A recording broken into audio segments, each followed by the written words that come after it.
essa unidade e deixa eu ver aqui o que eu tenho que fazer. Buscar as transparências. Quantos nós temos agora? Tem 19, Ana. E eu queria perguntar para vocês, inicialmente, como é que está tudo, se vocês estão tendo dificuldades no vir os trabalhos, tem alguém ainda sem grupo? A gente está com 13 grupos, tem 13 grupos até agora formados. Isso.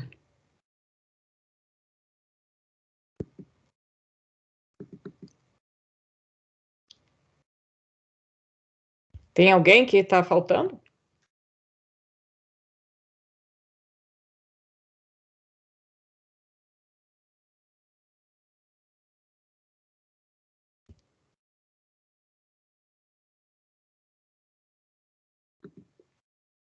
Alguém quer fazer alguma pergunta?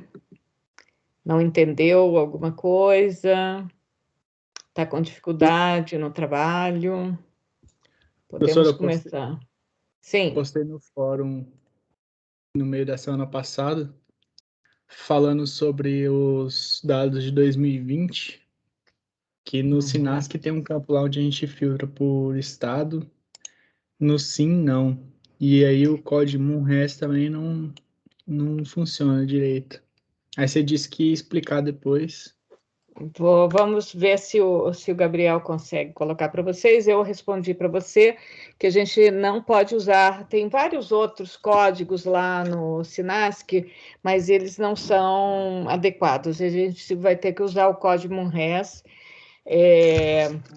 Eu não sei o que realmente você teve dificuldade, mas eu até entrei na base de dados e fiz a seleção, porque eu trabalhei para o DF, já fiz a seleção para o DF, tanto para natalidade quanto para mortalidade, e não vi dificuldade nessa seleção, mas, de qualquer maneira, eu acho que é bom a gente fazer junto. Então, a gente pode tentar fazer nessa próxima quarta-feira, né, Valéria, uma aula mais de laboratório, vamos dizer assim, vamos chamar o Gabriel, ver se ele consegue, né, mostrar para vocês, e a gente faz o trabalho, essa primeira parte do trabalho juntos. Quer dizer, a primeira parte já foi feita, né, que é do diagrama de Lexis. A segunda questão, que é natalidade e fecundidade, hoje eu vou completar aqui a parte mais teórica, e eu acho que a gente vai poder fazer isso facilmente, então, na quarta-feira. Aí fica só a terceira parte, terceira questão, que é a mortalidade, que a gente também vai fazer isso, a parte teórica, e vocês já poderão começar a mexer com os dados. Então, eu queria saber se todos vocês já têm grupos. Tem alguém aqui ainda que está sem grupo? Eu não tive oportunidade de checar. A gente vai fazer isso, viu? Oi, Rafael. Ixi, mudou o seu fundo aí de... Como é que chama? O seu pano de fundo. Pano de fundo. Quem são? Quem são? Hoje é o Veras, professor. Veras careca. O que é isso? Olha só, muito bem. Nossa, tudo bem delineado, isso é... Estou impressionada. Muito bem. O que eu ia falar? Eu esqueci o que eu ia falar. Ah, não. Quem está sem grupo, Ana? Você estava Quem está perguntando sem grupo, a gente vai checar. Eu passei a planilha para você, Valéria, você viu? planilha dos Sim, nós temos alunos? até agora 52 pessoas com grupo. Nossa planilha tem mais de 60, né? Então, acho que Pois não. é. A não ser que alguém desistiu, Mas sim. eu acho que sempre temos desistência, não é? Aí, precoce. Quem já ficou até agora, por favor, não desistam. Alguém está pensando aqui em desistir? Essa semana não, professora. Nesta semana ainda não, né? Então, ótimo. Matheus, você está pensando em continuar, muito bem. Você está pensando em desistir, Matheus? Que isso? Fale. Boa tarde, todo mundo que está dando boa tarde. Você está cansado? Ixi, mal começamos, Matheus. Você não sabe o que é cansaço. Você é muito jovem para estar cansado. A gente tem que fazer um. Na minha época tomava Guaraná, hoje não é Guaraná, mas assim. Mas tem que dormir bem, e quando a gente faz as coisas com alegria, a gente não cansa tanto. Não é, Valéria? Você não imagina, olha. Com certeza. A gente está aqui, uma coisa atrás da outra. Temos que entregar, olha, já quantos artigos tem, Valéria, que estamos assim, olha, uma produção em série. Agora eu tenho outra até Entrou o final na da fila, tá semana. na fila. Tá na fila, né, Ana? Nossa, e nem imaginam quantos de projetos. Mas vamos lá. Eu vou falar para vocês hoje, vou compartilhar minha tela aqui. Deixa eu ver. Esta aqui. Podemos começar, Valéria? Podemos gravar? Já estamos gravando? Tudo certo, Ana, tá gravando.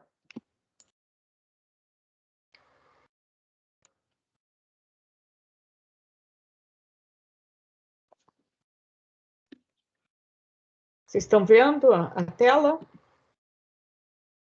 Estamos, Ana, estamos. Opa, saiu? Voltou? Ok. Então, hoje nós vamos falar sobre medidas de reprodução. Então, nós falamos sobre várias medidas de fecundidade, natalidade, fecundidade. Falamos também sobre as métricas, e na semana passada. Então, essas métricas, elas vão nos ajudar, né, a construção dos indicadores, sobretudo de risco, das componentes demográficas, principalmente no que a gente vai se referir a taxas e probabilidades.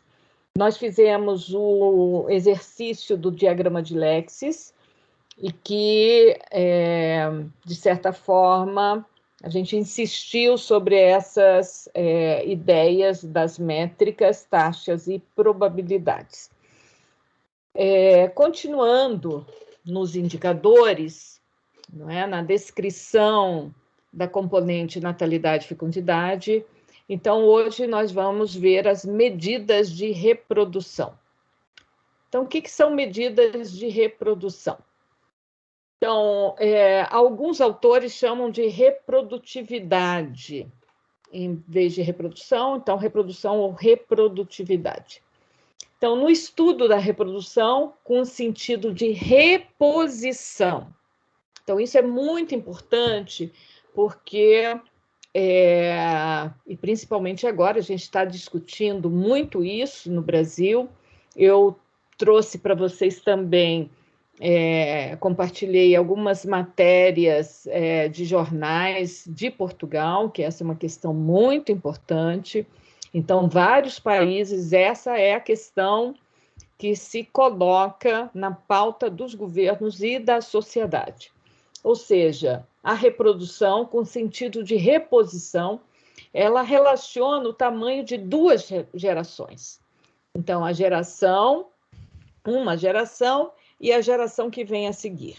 Então, compara-se o tamanho da geração das filhas, vejam bem, das filhas com o da geração de mulheres a qual pertencem as mães.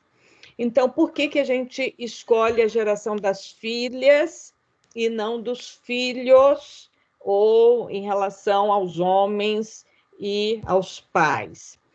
Porque a gente tem como medida de potencial reprodutivo de uma população a população feminina. Porque a população feminina é que vai pautar o ritmo de crescimento de toda a população, ou seja, a intensidade da reprodução dessa população. Ok? Então, o potencial reprodutivo e a realização desse potencial pelas mulheres é que hoje, até hoje, né? Quem sabe no futuro a gente vai ter aí, né,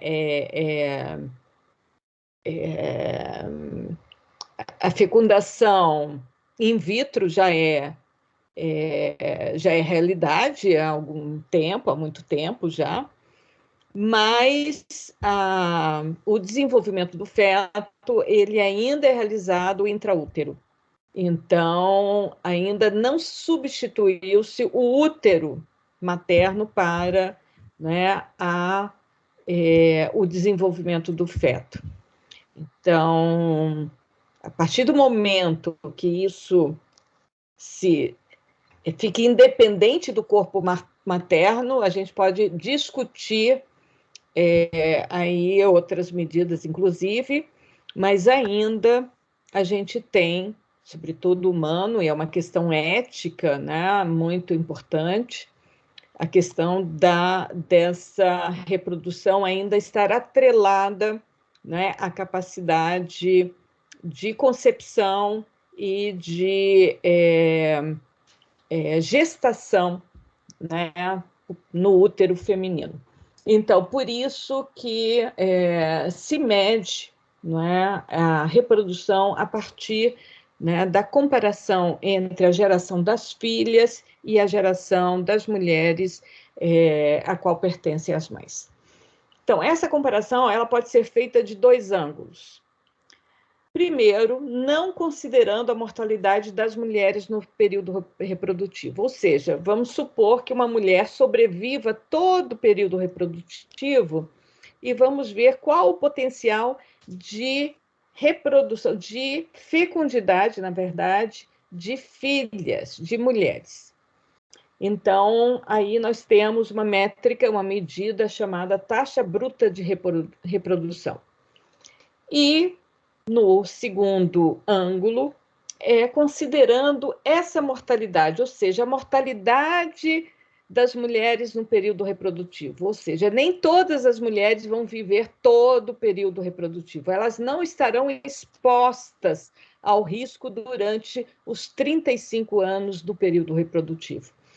Então, se eu considero essa sobrevivência, ou seja, a mortalidade dessas mulheres, eu vou ter a chamada taxa líquida de reprodução. Então, esses são os dois conceitos importantes, e nós vamos ver como é que a gente calcula esses dois indicadores. Então, taxa bruta de reprodução, aqui simbolizado por TBR, é o número médio de filhas que uma mulher teria ao terminar o período reprodutivo, caso as taxas específicas de fecundidade femininas, ou seja, de filhas, eu vou agora tudo me referir ao número de filhas nascidas vivas. Então, se essas taxas específicas de fecundidade femininas observadas se mantivessem ao longo do período. Então, da mesma forma que a taxa total de fecundidade, a taxa de fecundidade total, a TFT, a TBR também é uma medida que considera uma corte hipotética de mulheres que, durante o período reprodutivo, estarão sujeitas às taxas específicas de fecundidade femininas observadas. Então, aqui a gente introduziu um conceito novo, que são as taxas específicas de fecundidade feminina. Então, o que é uma taxa específica de fecundidade feminina? Nada mais é do que a mesma taxa específica de fecundidade, só que no numerador eu vou considerar apenas os nascimentos do sexo feminino. E no denominador é o mesmo, é a população média feminina entre as idades X e X mais N. Então, agora, ao invés de eu pegar todos os nascimentos, eu vou pegar os nascimentos femininos, os nascimentos de meninas, as meninas. Então, eu vou separar do total de nascimentos os nascimentos femininos. Então, no numerador, segundo a idade da mãe, então eu preciso de gerar essa tabela, que é o número de nascimentos por sexo, segundo a idade da mãe. Então, eu pego apenas os nascimentos femininos e vou dividir pela população feminina média do período com aquela idade. Então, eu tenho as taxas específicas de fecundidade feminina. Alguma dúvida até aqui, por favor, manifestem.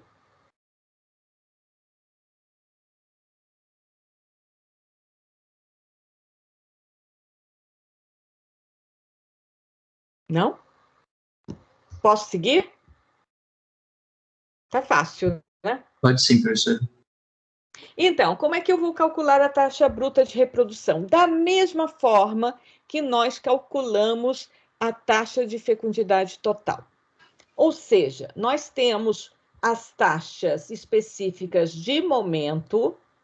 Vamos supor que uma corte de mulheres ou uma mulher, né, ideal aí, vai ser submetida ao longo do seu período reprodutivo a essas taxas, nessas idades observadas nesse momento. Então, as taxas específicas de fecundidade femininas por idade, obtidas em um momento, ou seja, no transversal, são aplicadas a uma corte hipotética de mulheres que vão iniciar o seu período reprodutivo no longitudinal. Então, eu faço a transferência como uma hipótese de que, ao longo do período reprodutivo, vão prevalecer essas taxas específicas de fecundidade feminina. Agora eu estou só considerando as filhas. Ok? Então, Aí, a taxa já tá indo? foi? O que foi? Alguém abriu o microfone sem querer? Ou por querer? Quer comentar alguma coisa? Não? Então, vamos lá. A taxa bruta de reprodução, então, da mesma forma que a TFT, vai ser a soma das taxas específicas de fecundidade femininas ao longo de todo o período reprodutivo. Se eu tenho grupos quinquenais de idade, então eu vou pegar cada uma daquelas taxas específicas de fecundidade feminina e multiplicar por 5. Vejam como é que eu vou fazer. Então, o mesmo exemplo que nós fizemos da TFT. Eu tenho aqui, desculpa, passei rápido, os nascimentos femininos que eu obtive fazendo uma tabulação lá no Tabnet do DataSUS para esses anos. Eu tenho a população feminina, essa população feminina eu peguei também pelas projeções do DF e lá no DataSUS e no IBGE, então tem vários aqui, eu pego a população feminina nesses anos selecionados, nas idades das mulheres do período reprodutivo, grupos quinquenais de idade, e calculo as taxas específicas de fecundidade feminina. Como é que eu fiz? Eu pego este valor aqui que vai no denominador e divido pelo seu respectivo, não é, do ano, idade, que vai no denominador. E aqui essa taxa está multiplicada por 1.000. Como é que eu interpreto essa taxa? Eu interpreto aqui, eu falo que no grupo de 15 a 19, no ano 2000, eu tenho, para cada 1.000 mulheres, em média, 39,58 nascimentos. Então, a cada 1.000 mulheres, eu tenho 39,58 nascimentos ao ano no grupo de 15 a 19 anos completos. Ok? Então, aqui é uma taxa específica por idade da mulher, que vai me dizer, é uma medida de risco, uma medida de intensidade, de quantas filhas nascidas vivas, aqui é o número de filhas nascidas, desculpa, eu acho que eu não falei filhas nascidas vivas, não especifiquei. Então, voltando novamente, então, eu tenho a cada 1.000 mulheres 39,58 filhas, em média, por ano, quando a mulher está com idades neste grupo etário de 15 a 19 anos, no ano de 2000. Ok? E assim, sucessivamente, todos esses valores. Por exemplo, este valor aqui, olha, do ano 2019, olha como diminuiu. Eu tenho, a cada 1.000 mulheres, uma média de 18,53 filhas nascidas vivas por ano, quando a mulher tem idades neste primeiro grupo etário de 15 a 19 anos, em 2019. Ok? Alguma dúvida até aqui? Está muito rápido? Tá ok? Tudo certo. Eu só vejo a foto do Hermes, que está sempre assim, então para mim está tudo ótimo, eu vou em frente. Obrigada, Hermes. Se todo mundo colocar uma foto assim, vou ficar muito feliz. Professora, se fosse fácil assim, ficar tudo bem para você, aí a gente muda tudo. Muito bem, Bruno, obrigado também. Quem mais? Todo mundo se manifestando. Por favor, manifestem se está tudo bem. Tudo certo, professora. De boa, professora. Eu fico feliz. Eu gosto de ouvir, assim, tem que ter um retorno. Acho que eu vou fazer um Mentimeter, porque é para a gente saber como é que vocês estão. Vamos fazer isso, Valéria. Você joga uma pesquisa assim no público para ver se o pessoal está acordado. Ok, Hermes, não está funcionando, mas mande a sua mensagem aqui no... Eu estou parecendo, sabe quem? Essa hora, na CBN, tá a Tatiana Vasconcelos, que eu gosto muito dela, no estúdio CBN. Eu estou parecendo a Tatiana Vasconcelos. Mande o seu e-mail, Não esqueça de falar.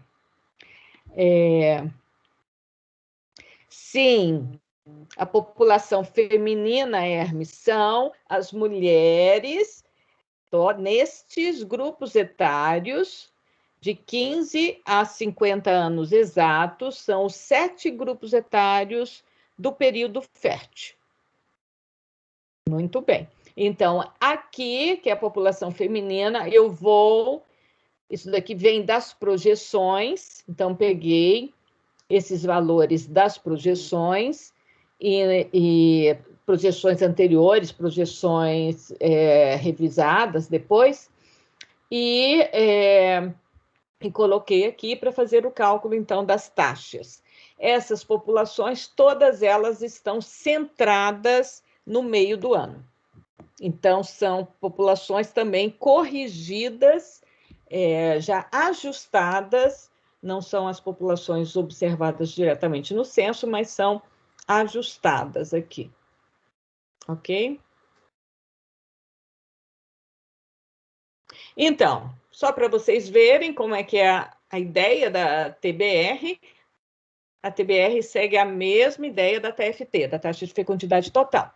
Então, um exemplo, eu peguei aqui as taxas específicas femininas de 2000, só repetir aqui, como vocês estão vendo, eu peguei esta coluna, repeti aqui. Então, eu fui colocando por ano as taxas específicas que prevalecem naquele grupo etário para cada ano. Ok? Isso daqui está multiplicado por 1000. Então, a TBR, para o cálculo da TBR, eu tenho que dividir isso tudo por 1000 e eu vou somar tudo isso. Então, o pressuposto aqui é que a mulher sobrevive durante todo o período reprodutivo. Então, ela vai passar por todas essas idades e vai ter, em média, esse número de filhos. Aqui é dividido por 1000 para uma mulher. Aqui estamos por 1000 mulheres. Ok? Dúvida sobre isso? Então, no caso do DF, para 2000, temos os grupos quinquenais. Então, nós podemos multiplicar por 5, porque os valores se repetem. Quando eu multiplico por 5, eu estou admitindo que a mulher sobrevive os 5 anos em cada grupo quinquenal de idade. Então, ela vai ter a mesma taxa e vai passar por todos aqueles anos, vai sobreviver ao longo do período reprodutivo. Então, quando eu somei as taxas e multipliquei por 5, ou somei todas, as 35, que é a mesma coisa, eu tenho a TBR, ou seja, eu cheguei neste valor de 1,065.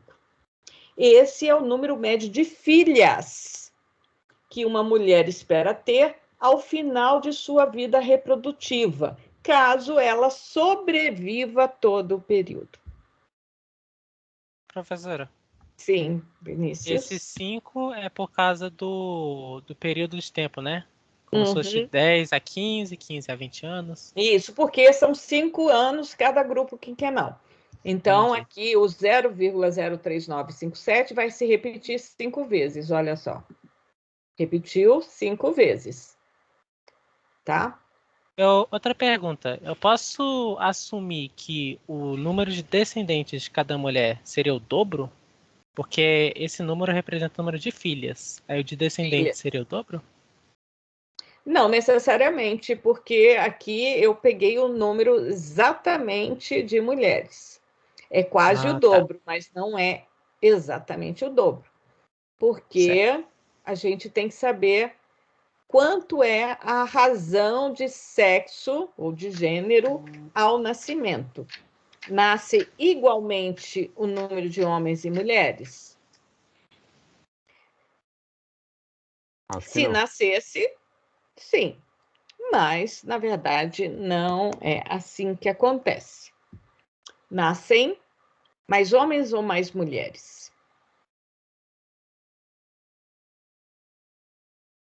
O que vocês acham? Mas mulher, não é, Ana? Eu sei que sobrevive mais mulher ao longo da vida. O que vocês acham? Eu acho que é praticamente igual, né? Acho que é mais mulheres. Nascem Mais mais homens ou mulheres. mais mulheres? Vamos ver. Aí a gente podia ter um Mentimeter aqui, né? Nascem mais homens ou mais mulheres? Eu estou tão sem inspiração de fazer um Mentimeter.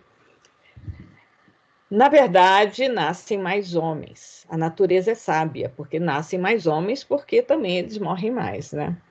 Então, para compensar, nascem mais. Desde o nascimento, o sexo masculino é mais frágil, morre muito mais. se não tiverem cuidados. Claro que quando você tem em algumas culturas nascem muito mais homens, então essa razão de gênero é muito elevada, como foi na China, isso vai causar uma complicação. E você, geralmente, né, é de se esperar uma maior mortalidade de crianças do sexo masculino, um pouquinho maior. Se tem maior mortalidade entre as meninas, isso é cultural. E isso é verdade em vários países, como Índia. Na Índia, inclusive, é proibido fazer a ecografia para saber sexo, né? Porque o número de abortos femininos é muito elevado. Na China também. E em algumas culturas também se preferem os meninos em períodos, por exemplo, de guerra e tal, ou, né, como a gente está vendo, situações aí muito difíceis em alguns países, os nascimentos femininos, eles são menos desejados. Ok? Então, seguimos. Alguma dúvida sobre a TBR? Então, vejam, o 5 aqui é porque a mulher, ela está sendo exposta há 5 anos por essa taxa. Ela sobrevive, ela foi exposta 5 anos. Ela sobreviveu, depois ela foi exposta a mais 5 anos, sobreviveu, foi exposta a outros 5 anos e sobreviveu, e assim por diante. Ela sobrevive, ok? Por isso que eu estou multiplicando por 5. Cada grupo quinquenal, a mãe sobreviveu todo o grupo quinquenal, todas as idades, do início do grupo quinquenal ao final do grupo quinquenal, ok? Então, aqui, vejam a taxa de reprodução calculada, né, para o Distrito Federal, para anos selecionados. Eu tenho aqui a soma, essa soma é dividida por 1.000, e eu tenho aqui a TBR, é este valor da soma multiplicado por 5. Vocês estão vendo, da mesma forma como a TFT, que nós vimos na semana passada, tivemos uma redução muito forte desse indicador. Ok?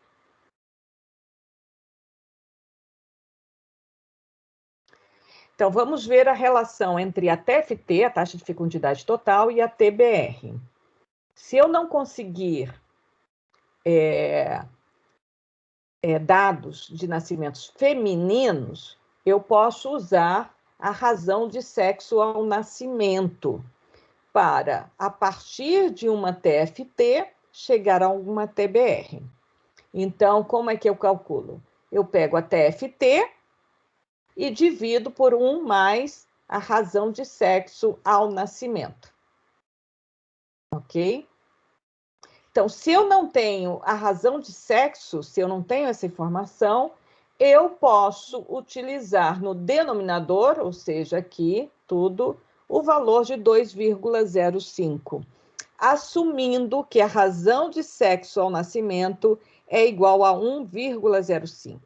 Ou seja, nós vamos ver mais na frente que essa razão de sexo ao nascimento é o número de homens nascidos vivos masculinos dividido por nascidos vivos femininos. Então, se esse valor é maior que 1, quer dizer que nascem mais homens do que mulheres. 1,05 ou 105, a razão de sexo, significa que a cada 100 nascimentos femininos, eu tenho 105 nascimentos masculinos. Então, esse valor é um valor referência, 1,05 para a razão de sexo, ou 105 se eu multiplicar esse valor por 100. Ok?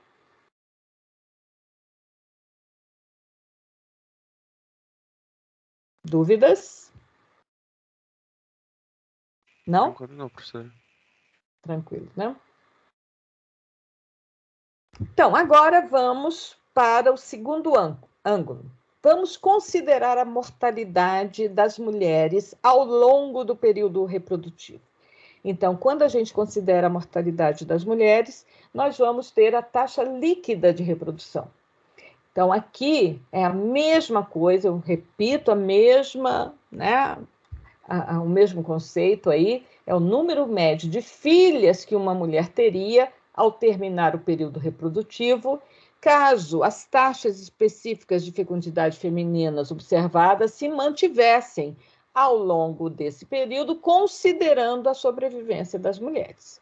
Então, agora ela não vai sobreviver todo o período, eu vou considerar o tempo médio que ela vai sobreviver em cada grupo etário. Então, se ela sobrevivesse ao longo do período em cada grupo etário, ela sobreviveria 5 anos em cada grupo etário. Agora, eu vou ter o efeito da mortalidade. Então, eu vou calcular o tempo médio vivido em cada grupo etário por essas mulheres que estiveram expostas ao risco, ok? Então, essa também é uma medida que, a partir de taxas específicas observadas no transversal, nós vamos colocar numa corte hipotética e vai ser construída no longitudinal, mas de uma forma hipotética, ok? E aqui eu estou considerando ao longo desse período reprodutivo, não somente a experiência de fecundidade, que me interessa, mas elas estão submetidas a uma experiência de mortalidade também. Então, a mesma coisa aqui é simplesmente para reforçar a ideia que eu tenho taxas específicas de momento, vou aplicar essas taxas numa corte hipotética, mas agora vamos considerar o tempo de exposição ao risco na presença do risco de morte, ou seja, na presença da mortalidade. Ok? Aqui é mortalidade e a gente não está considerando migração, mas mortalidade somente.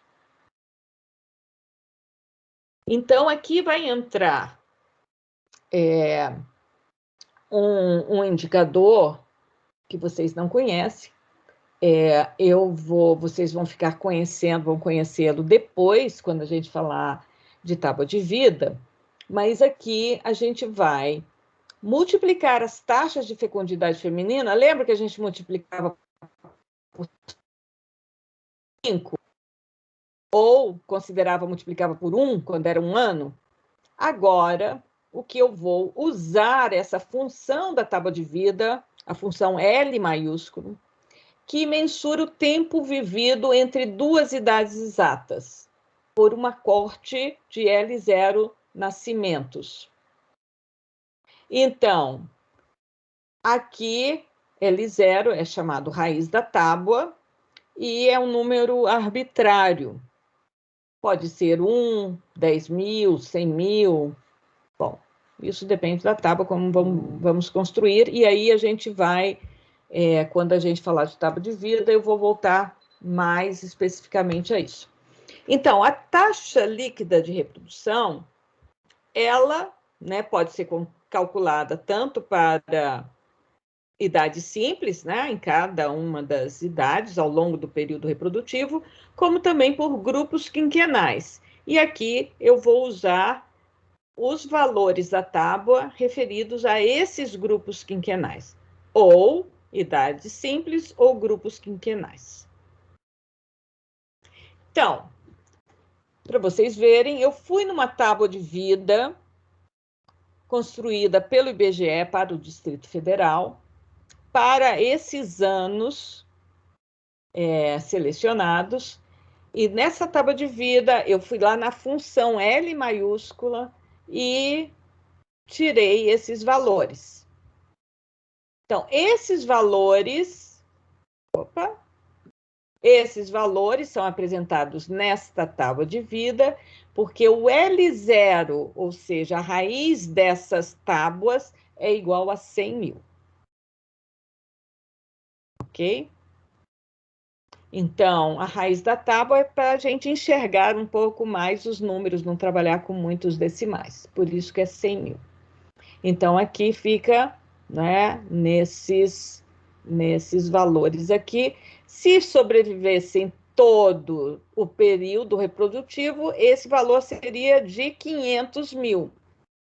Mas considerando que alguns vão morrer, aqui eu estou considerando o tempo vivido pelos que sobreviveram e o tempo vivido por aqueles que morreram. Ou seja, todas as linhas de vida que passam nesses grupos etários. Lembram que tem linhas que se encerram no meio do período ali, então, supondo que todo esse conjunto de linhas de vida, a gente vai contar cada tempo vivido. Ok? Então, nós vamos ver isso melhor quando a gente vir tábua de vida. Alguma pergunta sobre a função L, o tempo vivido entre duas idades exatas?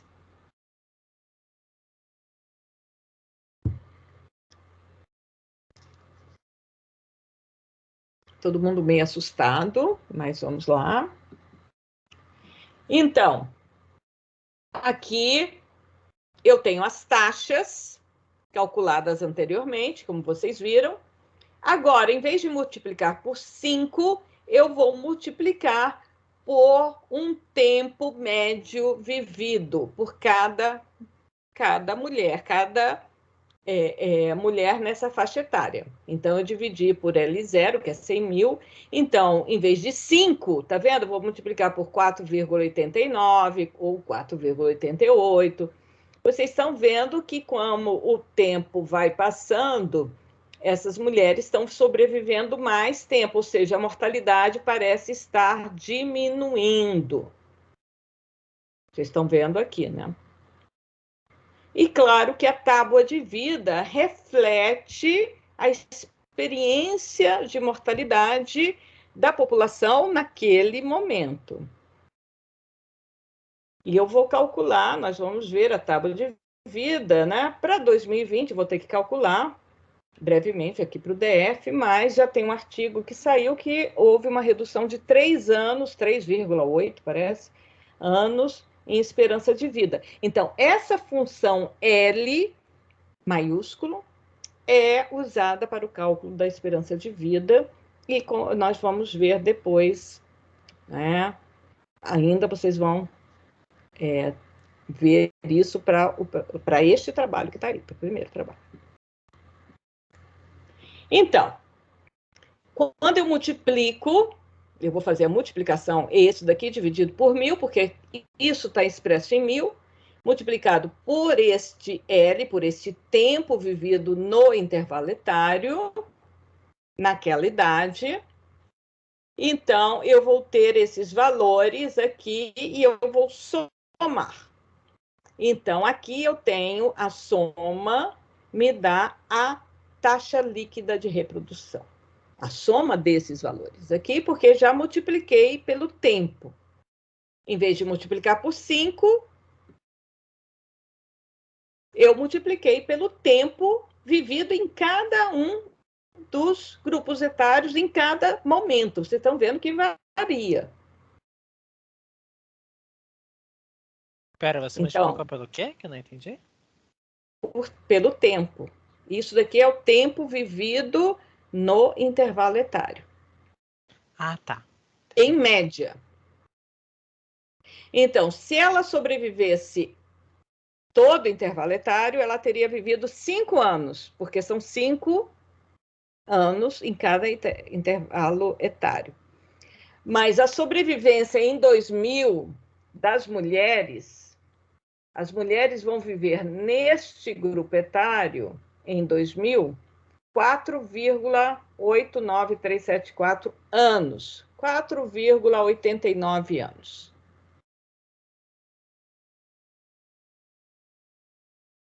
Quando for em 2019, essas mesmas mulheres vão viver 4,94 anos em média.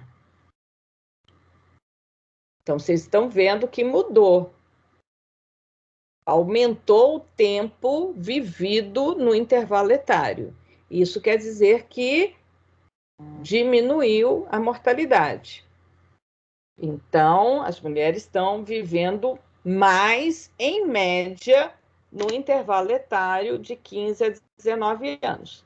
Se você olha ao longo do período reprodutivo, vocês estão vendo que no grupo de 45 a 49 anos, em média, elas vivem menos do que no grupo de 15 a 19 anos, o que faz sentido, não é?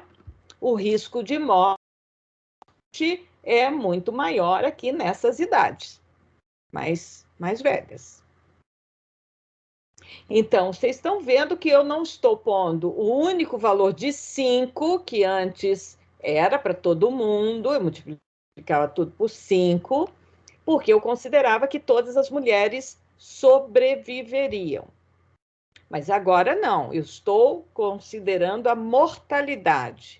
Ou seja, ao considerar a mortalidade, eu vou ter que calcular o tempo médio vivido em cada grupo etário, para cada ano considerado. E o que eu vejo aqui é que esse tempo médio vivido no grupo etário, ele varia.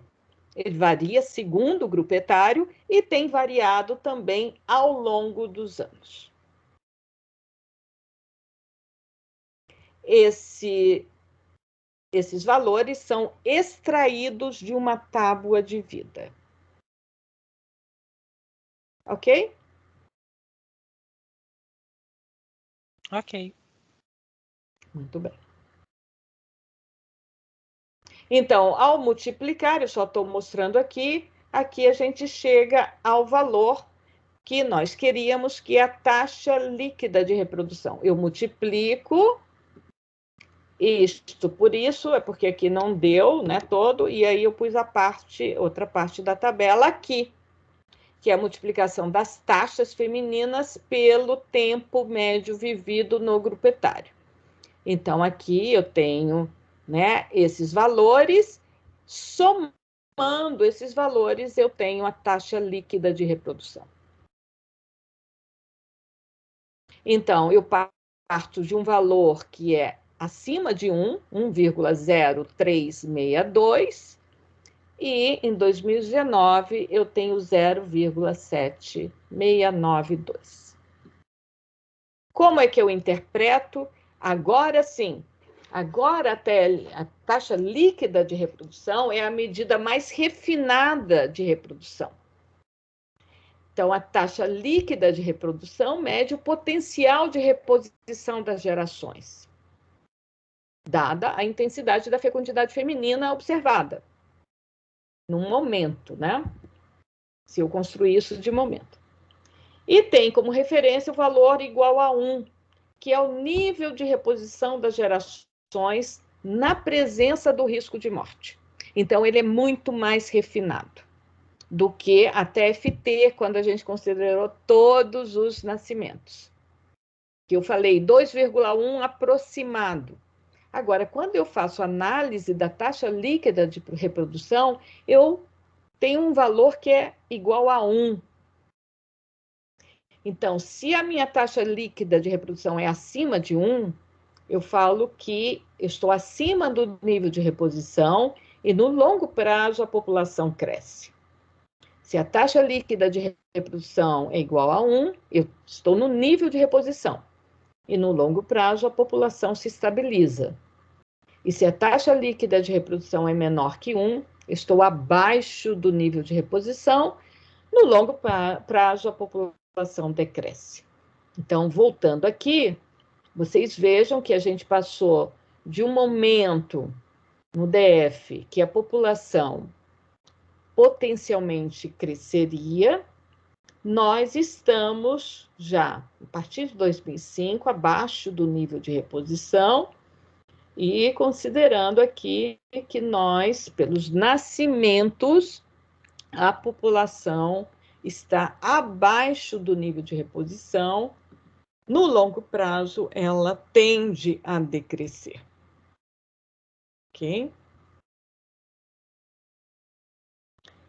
Então, para vocês verem essas taxas em vários países selecionados, vejam o Brasil, né? Só para vocês verem a diferença entre a TBR e a TLR, ela é pequena, mas a TLR é mais precisa, né? Porque considera a mortalidade.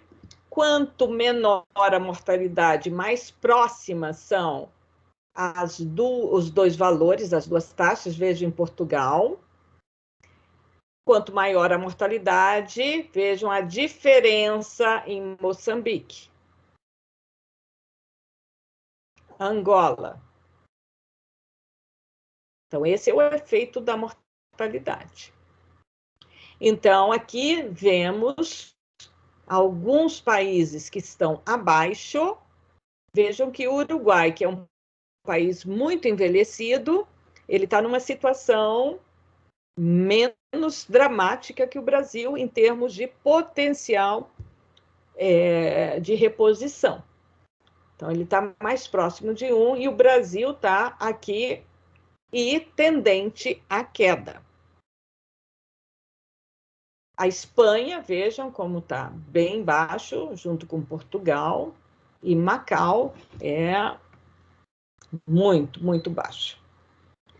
A Coreia do Sul é um dos que tem valores mais baixos. Não sei se vocês viram recentemente a reportagem que eu não sei como é que chama lá, o governo chinês, né? A central lá, o governo, tem um nome, determinou que agora a população pode ter até 3 filhos. Aumentou, porque é um problema no longo prazo. Tá? Mas a lei se restringe a filhos homens, eu acho, né? Ou não? Eles tiveram só filhos homens, e aí é mais problema. Os que tiveram foram homens, e aí, então, complica. Algum comentário? Nenhum comentário? Nada? Professora, Sim. tô vendo aí na tabela que Macau nem nasce nem morre muita gente, não, né? Não na mortalidade infantil, não, quase não. Lá. Macau é conhecida pelos maiores cassinos, né, do mundo. É uma antiga colônia portuguesa que foi incorporada ao território chinês no final do século XX. Mais perguntas sobre isso? Então, vamos terminar esta apresentação. Eu vou passar para esta apresentação, sem mais delongas, falar sobre os determinantes da fecundidade. Então, só para vocês terem aí um arcabouço teórico que vai explicar um pouco, né, essas tendências de queda da fecundidade. Então, primeiro, desde o final da Guerra Mundial, da Segunda Guerra Mundial, uma das questões que preocupou muito, né, sobretudo os países desenvolvidos, era o crescimento populacional acelerado dos países chamados em desenvolvimento e os dos países subdesenvolvidos. Então, os países desenvolvidos, que principalmente aqueles que tinham ganhado a guerra, né, que ditavam tudo no mundo, eles primeiro, se viram, né, de certa forma, invadidos, né, por uma população daqueles que fugiam da guerra. Então, eles tiveram, né, um crescimento populacional e viram também que naqueles países de economias, né, menos fortes, né, com mais pobreza, etc., tinha um potencial reprodutivo muito grande. E, né, essa questão da explosão demográfica, etc. Então, vários programas de incentivo à redução da fecundidade foram implementados via Banco Mundial, sobretudo, né, várias agências internacionais foram a países como a Índia, vários países da África, o próprio Brasil, a América Latina, né, quase toda, introduzindo métodos, né, chamado planejamento familiar ou controle da fecundidade propriamente dito. E nessa ocasião, então, chama muita atenção a discussão, né, teórica sobre os determinantes da fecundidade. O que explica a alta fecundidade e o que pode levar a uma redução da fecundidade. Então, vários modelos teóricos foram propostos e pesquisas foram feitas. Então, aqui eu vou, né, começar a nossa apresentação. Então, um interesse muito grande sobre compreender esse fenômeno da fecundidade humana. Por que algumas sociedades têm altos níveis de fecundidade? Nós vimos ali no Brasil, a gente tinha na década de 50, 60, em média, 6 filhos por mulher. Então, o que explica essa alta fecundidade? E o que explica, depois, quais são os fatores que levam a uma redução da fecundidade? Então, isso foi, né, de grande interesse. Então, no intuito de entender esse processo, várias pesquisas, né, no âmbito de um grande projeto que se chamou Pesquisa Mundial de Fecundidade, World Fertility Survey, que entrevistou mulheres, a vida reprodutiva dessas mulheres, foi a campo várias rodadas, né, várias ondas que a gente fala, ou vagas, né, em países como o México, Portugal, países africanos, vários países, mas não veio ao Brasil. Então, a pesquisa da World Fertility Survey não foi realizada no Brasil, e essa pesquisa ela foi muito importante nas décadas de 70 e 80 do século passado e produziu muito conhecimento. Então, os resultados dessa pesquisa, em termos internacionais, né, mostraram diversidade de comportamentos e relações entre variáveis. Então, não se pode afirmar que tem-se um modelo ou uma teoria que explique de forma cabal a fecundidade humana, mas pode-se montar um quadro conceitual com variáveis e relações dessas variáveis. E é muito interessante isso. E as pessoas têm trabalhado muito nesse sentido. Então, se propôs, né, que deveriam ser consideradas variáveis próximas da fecundidade. Então, quais aquelas que têm um impacto direto sobre a fecundidade? Então, esse é um modelo que se desenhou. E outras variáveis que são intermediárias ou mais distantes, né, da fecundidade, quer dizer, contribuem, mas não diretamente. Então, elas podem contribuir nessas variáveis próximas. Então, as demais variáveis, como fatores culturais e institucionais, os fatores políticos em geral, né, o controle da fecundidade, contracepção e aborto, por exemplo,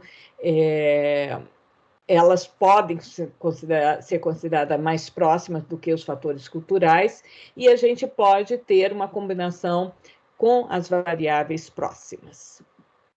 Então, esse é um modelo, o quadro conceitual, né? Enquanto a gente tem aqui, né, a fecundidade, vejam, aqui eu tenho variáveis mais próximas, que são aquelas que vão interferir justamente no controle dessa fecundidade, e variáveis, quer dizer, um controle através da concepção ou do aborto, ou também um modelo da fecundidade natural, que você vai, de certa forma, controlar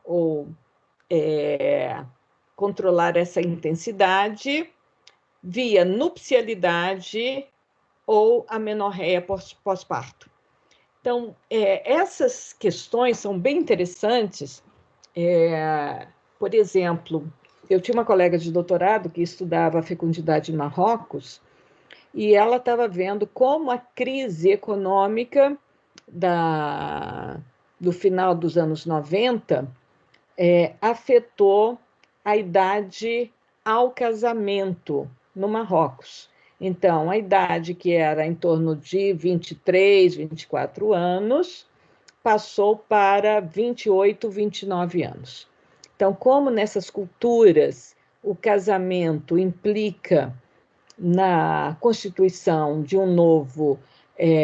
de uma nova unidade doméstica, então, em épocas de crise econômica, era mais difícil ter, né, a constituição de um novo lar. Então, isso fez com que as idades ao casamento fossem, né, aumentadas, e muitas vezes por lei, né, para inibir, né, a fecundidade. O governo pode proibir os casamentos em idades mais precoces. E isso acontece muito em vários países. A gente acha que não, é só a gente começar a conhecer, né, legislações e como, né, os costumes, né, que ditam essas normas de nupcialidade, né, as normas de tamanho de família, em toda, né, a questão da saúde sexual reprodutiva, como isso vai impactar a fecundidade, tanto para manter em altas taxas, como para, né, fazer com que ela caia abruptamente. Então, aqui a gente tem, né, essas variáveis próximas, e temos os determinantes psicossociais intermediários, aí de normas, motivação, e os fatores socioeconômicos, culturais, a forma com que esses programas de planejamento são implementados, eles aparecem como variáveis subjacentes. Uma variável muito interessante que está aí, e que está no canto, né, esquerdo superior, é a mortalidade. Então, essa relação entre mortalidade e fecundidade também foi muito estudada. Então, você tem, com a redução da mortalidade infantil, houve uma redução da fecundidade. Então, muitas sociedades mantinham alta fecundidade, porque a mortalidade infantil era muito elevada. Então, tem aquela expressão de que, como é que era? Se o filho vingar, né? Então, como muitos não vingavam, ou seja, não sobreviviam ao primeiro ano de vida, ou ao segundo, ou seja, você tem uma mortalidade na infância muito elevada, então você mantém alta fecundidade, principalmente em áreas mais rurais, de baixo desenvolvimento, para que você tenha, né, que aquela família ela tenha filhos, e esses filhos, de certa forma, serão, né, o suporte desses pais no futuro. Então, isso é muito interessante. Tem vários estudos sobre a relação dessas variáveis. Eu só estou pondo aqui para vocês, porque esses são modelos teóricos que vão orientar análises estatísticas de muito, às vezes, de muita complexidade, né? Usando modelos aí de equações estruturais, modelos multiníveis, modelos assim bem complexos, né? Então, para tentar entender como é que a fecundidade varia, né, segundo várias características dos indivíduos ou das mulheres e também como ela varia no tempo. Então, aqui eu pus para vocês, né, essas transparências. Eu não achei um texto muito fácil sobre isso, eu estava lendo, mas todos os textos são de nível um pouco, são em inglês e aí muito de uma modelagem mais complexa, mas eu estou buscando ainda só para compartilhar para vocês, sem nenhuma obrigatoriedade de leitura, mas só para vocês terem alguma referência, eu vou tentar pôr alguma bibliografia para vocês. Quer falar alguma coisa, Valéria? Comentário? Não? Adorei o esquema dos determinantes, Ana. Uhum. Ana, raça-cor. Raça-cor entraria ali naquele eixo ali. Você acha que é um eixo aqui, importante para fatores socioeconômicos. Fatores socioeconômicos. Vai entrar aqui. Pode ser que ele seja importante também para essa questão de fecundidade. Será que não? Sim, é uma questão importante porque hoje a gente tem a questão do acesso. Então, como as mulheres têm acesso a meios de contracepção, tá? Então, e como elas são admitidas, por exemplo, nos programas de atenção primária à saúde, que são aquelas que, né, atendem, né, a questão do que a gente chama aqui do planejamento familiar. Então, a gente sabe que tem uma discriminação muito forte, né, com relação a isso. Aqui eu vou passar para vocês outras questões, por exemplo, a fecundidade como uma variável a ser explicada. Muitas vezes a gente vai tratar também da idade da mulher no primeiro nascimento. Eu coloquei aí um texto para vocês, para leitura obrigatória, que são chamadas primíparas, ou seja, em que momento que essas mulheres estão tendo os seus filhos, o primeiro filho, tá? Oi? E também outra questão importante é o intervalo entre esses nascimentos. Então, se é possível fazer um intervalo maior, ou seja, né, você tem um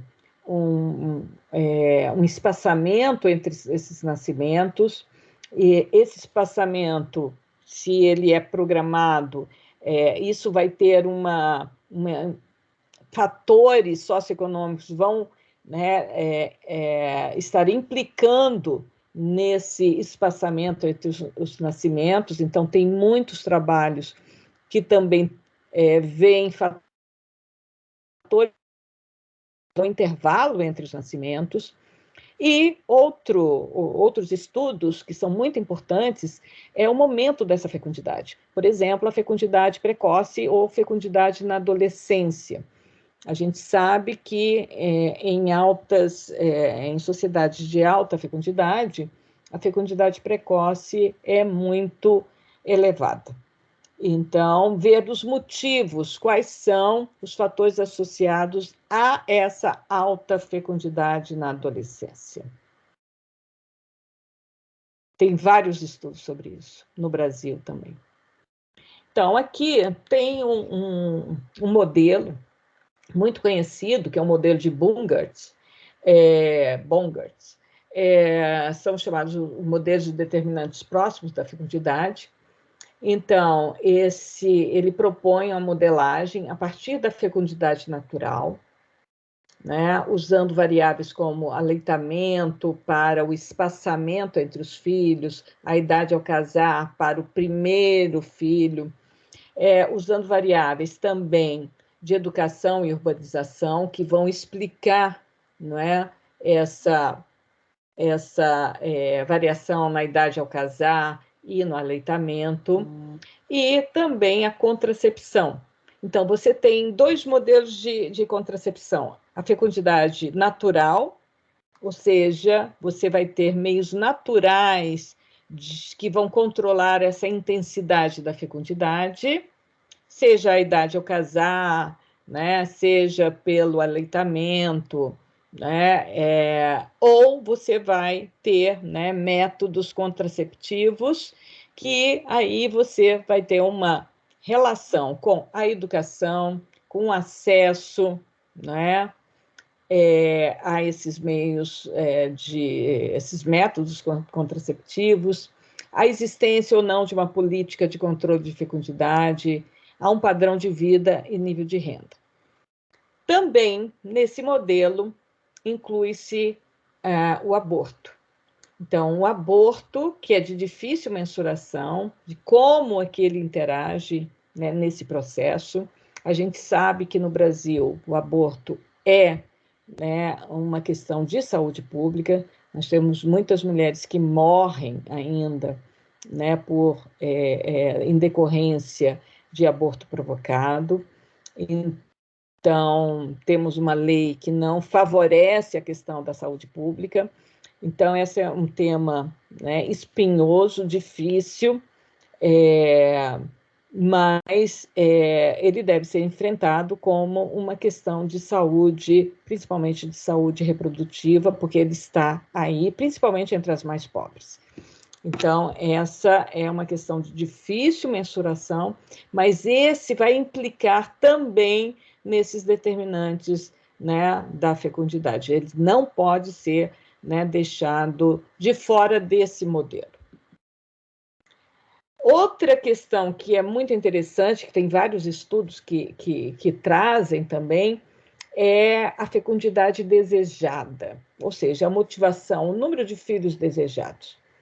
Então, quantos filhos, né? Isso fica muito no imaginário, quantos filhos são os desejados e quantos são aqueles que realmente são realizados. Muitas vezes, o número de filhos tidos é muito mais elevado que os desejados. Então, isso pode-se inferir uma relação entre os filhos não desejados e o acesso a métodos contraceptivos, né? Então, aí tem muita questão interessante, né? Muito trabalho interessante sobre isso. Outra questão aqui é sobre o adiamento da fecundidade, sobretudo entre as mulheres mais educadas que entram na vida profissional e que estão tendo filho muito mais tarde, né? Então, no passado, o auge da fecundidade era entre os 20 e 24 anos.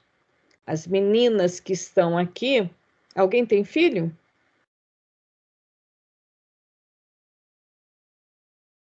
As estudantes?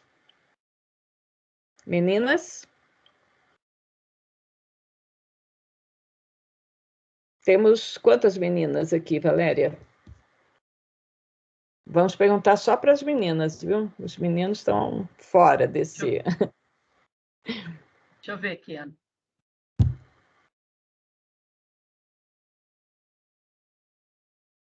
Ana Luísa?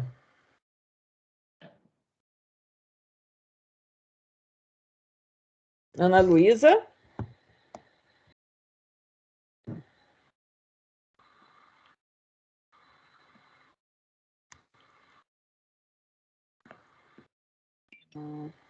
Oito, Ana. 8 meninas. Só 8, olha só. Só 8. Essa turma está difícil de... um índice de reposição muito baixo, hein? Temos muito poucas meninas. Ana Luísa, você tem quantos anos? Você tem filhos?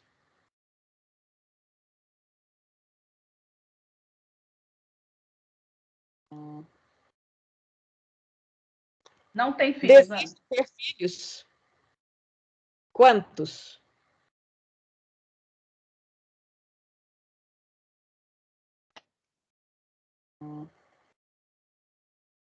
Tá vendo? Não quero ter filhos. Essa é uma resposta cada vez mais frequente. Então, vamos ver aqui, selecionada, Camila. Vamos ouvir algumas meninas. Camila.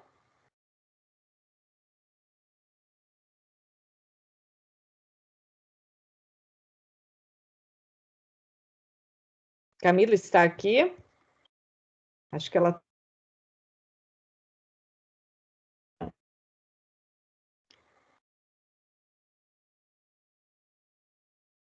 Gente, tem pouca menina aqui. Tem a Bárbara, que eu acho que você pulou, Ana. Bárbara. Bárbara. Oi, professora, desculpa, estava dando problema aqui. Oi, Bárbara. Você tem quantos anos? Tem filhos? Não, tenho 22. Muito bem. Quer ter filhos? Quantos? Não, quero não. Tá vendo? Olha, tá mais difícil.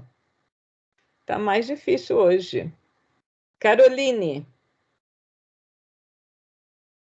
Oi, professora, boa tarde. Boa Eu tenho 20 e eu não tenho filhos.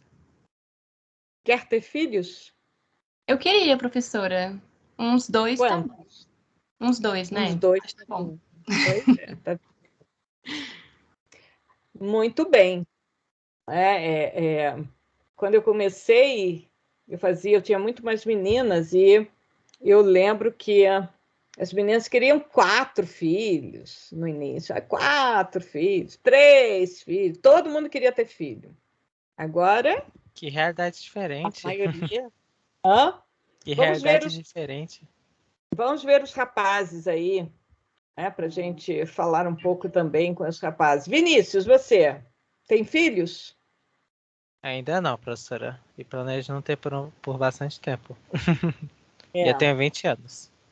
20 anos. Rafael? Oi, professor, eu tenho 20 e eu não tenho filho ainda, não. Não? Não. Se tivesse agora, Pretende eu ter filhos? Ainda bem, né? nem estagiando ainda, tô. Mas acho que mais pra frente eu pretendo. Muito bem. Ai. Então, Os meninos estão mais animados que as meninas, eu tô Ana. Eu acho que achando os que essas meninos querem ter, pelo menos. essas meninas da estatística... Eu tive uma aluna, Pibi, que depois trabalhou muito comigo, o desejo dela era ter, assim, muitos filhos. Ela já... Aí formou, logo depois casou, e ela sempre queria, não tinha namorado ainda, mas arrumou o marido, casou, e já acho que já está no 3º, se não no 4º filho. Ela é bem... E aí, tem gente que quer realmente realizar, né, o seu sonho de ter filhos. Muito bem. Então, aqui outros determinantes que eu acho que são muito, a gente começou a falar, né, em outras aulas, determinantes socioeconômicos, a educação da mulher, a atividade econômica da mulher, a educação do cônjuge, atividade econômica do cônjuge, religião. Então, a gente viu o Afeganistão agora, né? Os Talibã. Então, a concepção do papel da mulher. Aqui, etnia também é muito importante, que tem a ver com cultura. A região urbana ou rural também, né?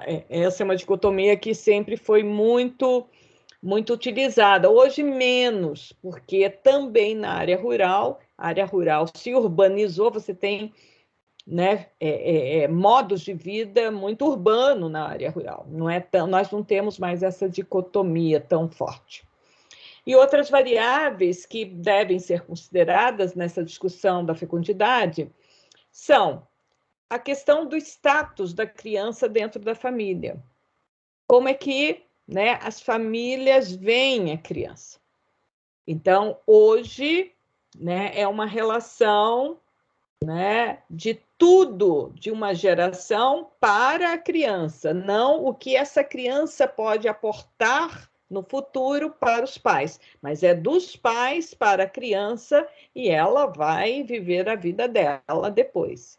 E não como no passado, se tinha um número muito grande de filhos, porque era uma chamada previdência para a velhice, né, dos pais, você ter um número grande de filhos que, né,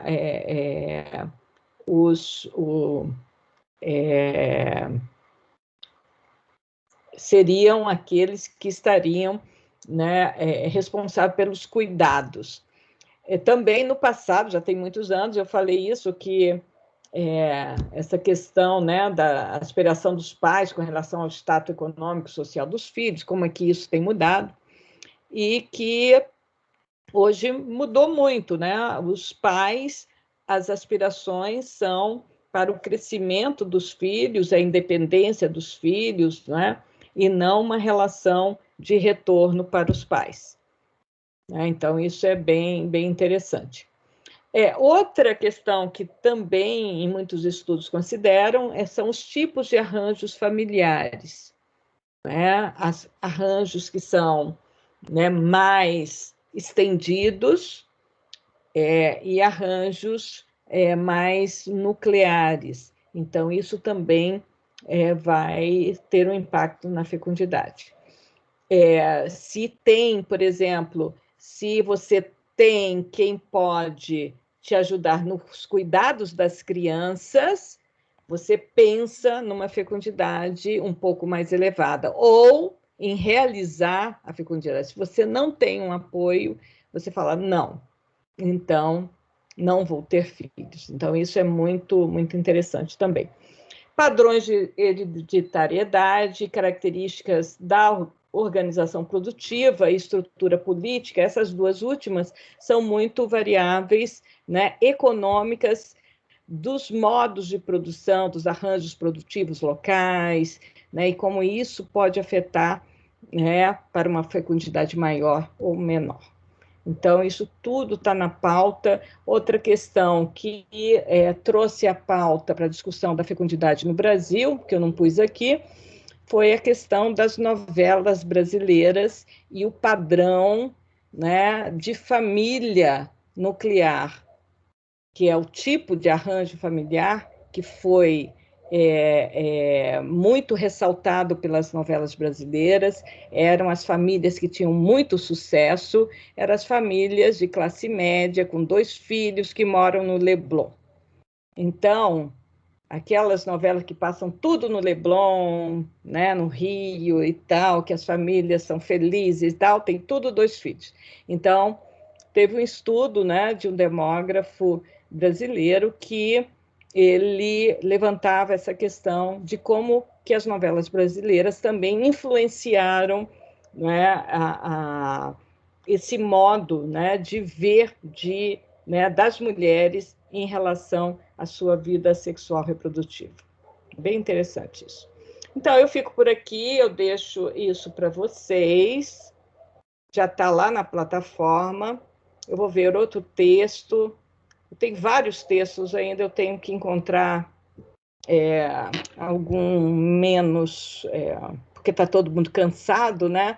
Mas não vai ser de leitura obrigatória, mas para vocês enriquecerem um pouco o conhecimento de vocês e vocês poderem também fazer uma reflexão sobre os dados que vocês vão trabalhar. Alguma dúvida?